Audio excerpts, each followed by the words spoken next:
So dito, pag-usapan naman natin, okay, so as I promise na ibibigay ko sa inyo kung paano natin malalaman na nag-click na ang breeding natin.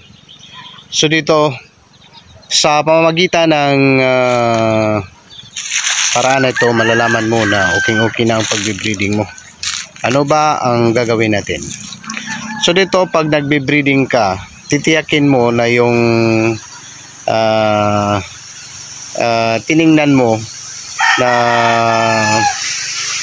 manok ay yun na ang pinaka magandang breeding mo.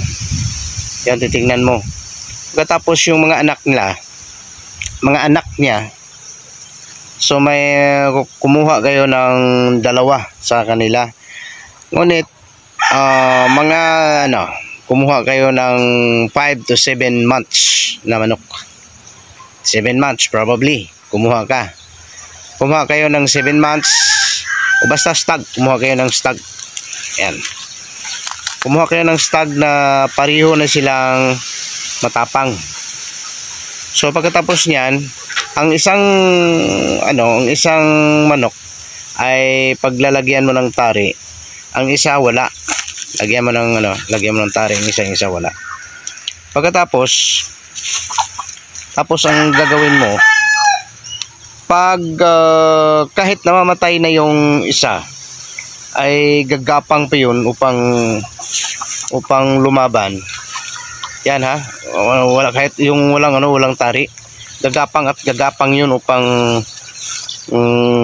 lumaban sa sa brother niya. Yun na ang palatandaan na yung breeding mo ay nagki-click na talaga. Meaning may katapangan ang mo.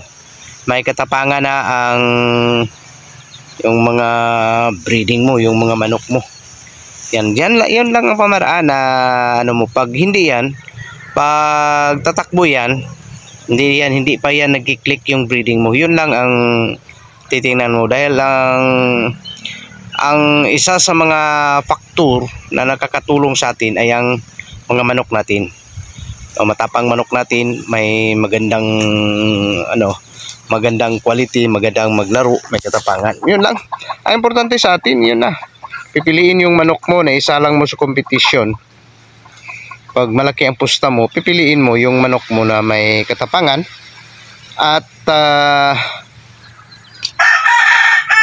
yung may maganda ang maganda ang lahi niya. Magandang maglaro, matapang at magandang maglaro, yun na. Basta ibitaw niya yung paa niya. Magandang maglaro, may laro siya sa ibabaw o sa itaas, mayroon ding sa ilalim. Yan ang palatandaan na nagki-click na ang natin, yung breeding natin. Kahit yun lang ang katapangan niya, importante katapangan ng manok eh. So dahil sa papatayin muna nila yung yung manok mo bago nila matalo. Yun lang. Have a blessed day sa ating lahat.